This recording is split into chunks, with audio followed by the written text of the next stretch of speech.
स्वयं माता पार्वती के पैरों तले जमीन खिसक गई जब उन्होंने देखा कि काल के भी महाकाल महादेव अपना त्रिशूल छोड़कर हाथों में चूड़ियां पहन रहे हैं और साड़ी लपेट रहे हैं। पार्वती जी चिल्लाईं, स्वामी, ये क्या अनर्थ है? आप स्त्री का रूप क्यों धर रहे हैं? महादेव की आंखों में आंसू थे। उन्होंने धीमे स्वर में कहा, गौरी, आज मेरी एक बेटी मौत और जिंदगी के बीच झूल रही है। उसकी माँ बाढ़ में फंसी है और उसे इस वक्त सिर्फ अपनी माँ की जरूरत है।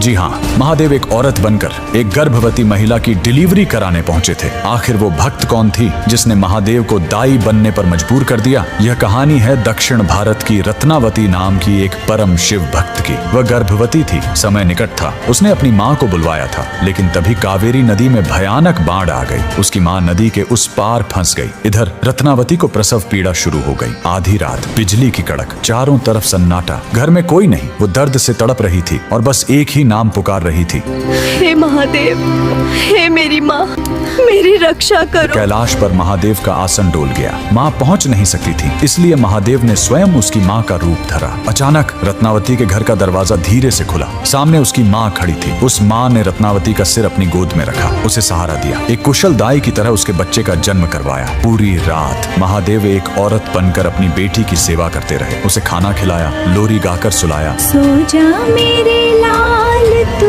सो जा, माँ तेरे संग ही है, डर मत अंधेरे। सुबह हुई, बाट कम हुई। रत्नावती की असली माँ हांफते हुए घर पहुंची। वो रोते हुए बोली, बेटी, मुझे माफ कर दे, मैं बाढ़ में फंस गई थी, मुझे आने में देर हो गई। रत्नावती स्तब्ध रह गई। उसने पूछा, अगर आप अभी आई हो तो रात भर जो मेरी सेवा कर रही थी वो कौन थी? दोनों ने कमरे में देखा, वहाँ कोई नहीं था, सिर्फ मोगरे के फूलों की महक और दीवार पर महादेव की एक धुंधली परछाई। भगवान ने एक स्त्री का मान रखने के लिए खुद स्त्री का रूप ले लिया। आज भी तमिलनाडु के त्रिची में स्थित थायुमानवर स्वामी मंदिर इस चमत्कार की गवाही देता है। आज भी वहाँ गर्भवती महिलाएं सुरक्षित डिलीवरी के लिए महादेव को चूड़ियाओं और साड़ी चढ़ाती हैं। महादेव से बड़ा कोई रक्षक नहीं और माँ से बड़ा कोई योद्धा नहीं। अगर आपको भी महादेव का यह माँ वाला रूप छू गया हो तो कमेंट में हर हर महादेव और जय माँ पार्वती जरूर लिखें।